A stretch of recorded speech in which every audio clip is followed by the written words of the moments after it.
You're welcome back to the news at 10, live from Abuja. The Justice Ibrahim Salawa-led three-man panel of the appeal court handling appeals emanating from the Ondo State governorship primary elections has reserved ruling in the application brought before it by the Senator Alimodu Sharif faction of the People's Democratic Party. The party faction is asking the panel to disqualify itself from further hearing of all appeals arising from the Ondo State chapter of the party challenging the setting up of a new panel. A lawyer to the Senator Ahmed McCarthy-led faction, Mr. Ahmed Raji, however, opposed the application and asked the panel to dismiss it in the interest of justice. There are both sides to this controversy. If one side makes a representation, that side has a duty to copy the letter to the opposing party for us also to make our own representation before the Honorable President can take a decision. So, because we were not copied, representation was made at our own input, we felt that it violates our right to fair hearing. We have argued and then they have adjourned till a very short date, I think.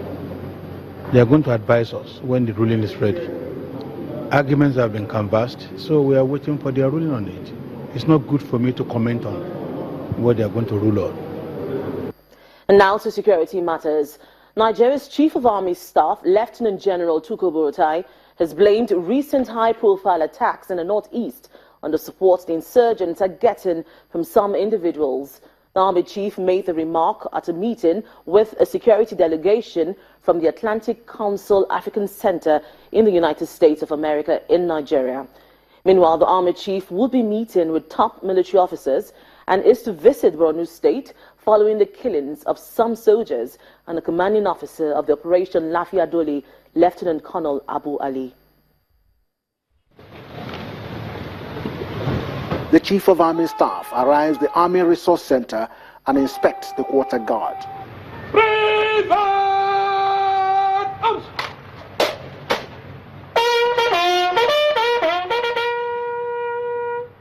He goes into the meeting with the security team from the Atlantic Council African Center in the United States. This meeting is to assess the threat of Boko Haram insurgency in Nigeria. In his remarks, the Chief of Army Staff says the role of the Nigerian Army in prosecuting the counter-terrorism crusade in the northeast has been misinterpreted by some people.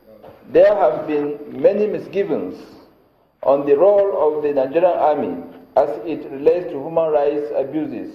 Hence, the need to conduct an assessment of the threats of Boko Haram insurgency in Nigeria, with emphasis on the roles of the Nigerian Army, has become imperative. Before the meeting went into technical session, the Chief of Army Staff spoke to journalists on the sideline about the resurgence of recent high-profile attacks in the northeast. According to him, the insurgents are enjoying the support of some individuals. We have some elements who are within the society and are still supporting them clandestinely. So the support of every Nigerian is very, very key. Meanwhile, the leader of the Atlantic Council African Center in the United States emphasizes the need to cut terrorists' financing. As an American and as an analyst, I believe that there are few fights currently going on in the world today that are as important not only to Nigeria, but to its neighbors and to the international community as the repressing of this terrorist violence, which not only has caused untold human suffering, but also is a setback for regional efforts at integration and economic growth. The Nigerian military successfully degraded the Boko Haram terrorists this year, reclaiming communities they once held captive. However, some security experts said the recent attacks by the group calls for the need to review military operation strategies. And that's all from Abuja. Back to you, Ijoma. Thanks a lot for that, Linda. The Bayelsa State government says infrastructure development is its top priority. Governor Siriaki Dixon was speaking when he toured some ongoing projects, including the ultra-modern diagnostic center. The economic crunch looks not enough to stop the ongoing projects contracted out by the current Bayelsa state government under the leadership of Governor Seriake Dixon.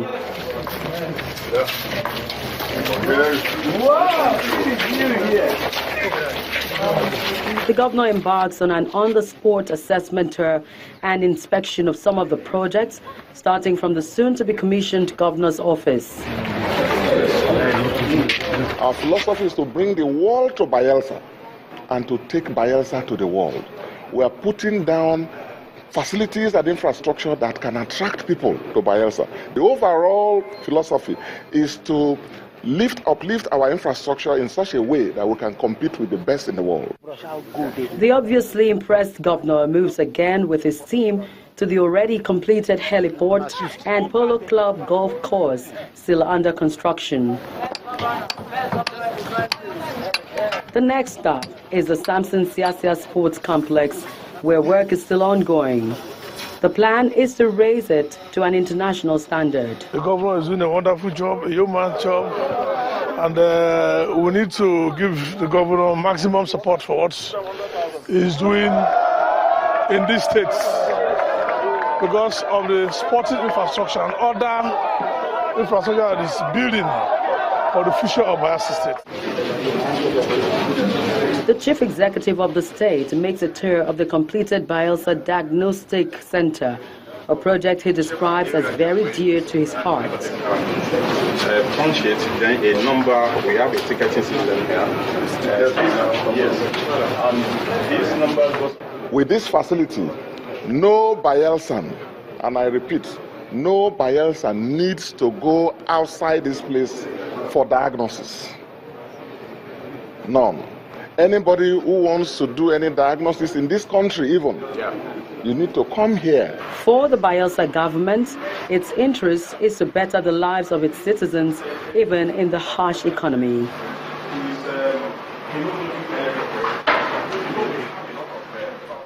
Let's take a look at some business news for the day. Here's Anne Waudu.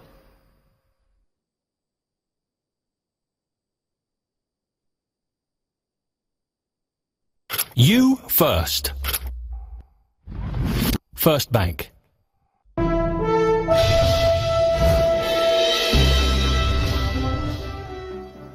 Thanks a lot for joining me on Business News. A number of prescriptions have been put forward by the FMDQ OTC Securities Exchange for Nigeria's flexible foreign exchange market, which was launched in the month of June. Now, FMDQ OTC Vice President in charge of Strategy and Corporate Services, Ms. Kaodi Udoji, told Channels Television that there is need for more clarity, transparency and less frequent introduction of new rules at the FX market. This is to help ensure its stability.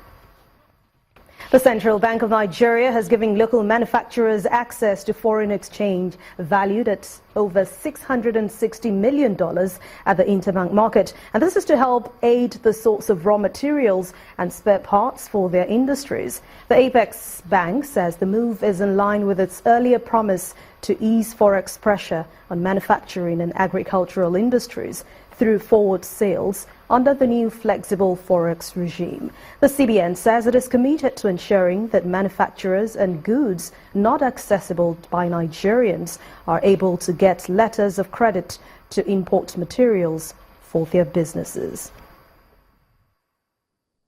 Nigeria's equities market ended week today, extending the decline to a fourth consecutive session, while sell-offs by investors pushed the month-to-date losses to 1.22%. Millicent Walker tells us more.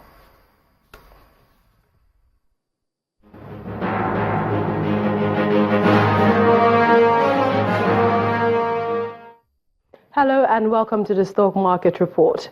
The bears extended their reign at the Nigerian Stock Exchange into the start of the second week of trading this month, dragging the market down by 35 basis points, while total market value fell 33 billion naira to 9.25 trillion naira. Monday's sessions recorded a total turnover of 115.04 million shares valued at 1.15 billion naira and traded in 2,963 deals. closed. The top 3 most patronized stocks for the day were UBA, GT Bank and Zenith Bank. Market breadth was negative, with 18 losers against 10 gainers in response to bargain hunting by investors. Eternal Oil, Livestock Feeds and Nigerian Police Microfinance Bank were the top gainers, while Cement Company of Northern Nigeria closed as the day's top decliners. And that's the stock market report. I'm Millicent Walker.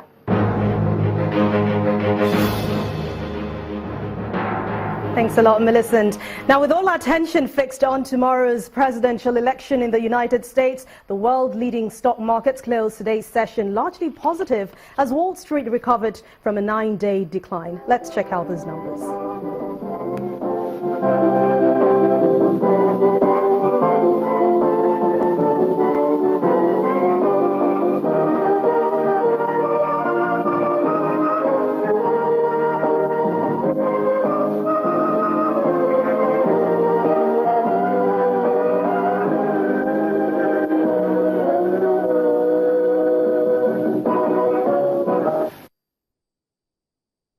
Well, thanks a lot for watching Business News Tonight. I'm Anne Nwawadu. Ijoma.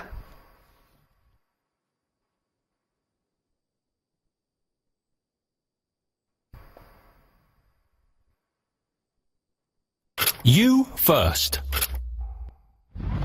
First Bank. Well, I'm sure you noticed Anne looking a little extra special. It's her birthday today, and she doesn't know we're going to do this. So happy birthday, Anne. Thank you very much.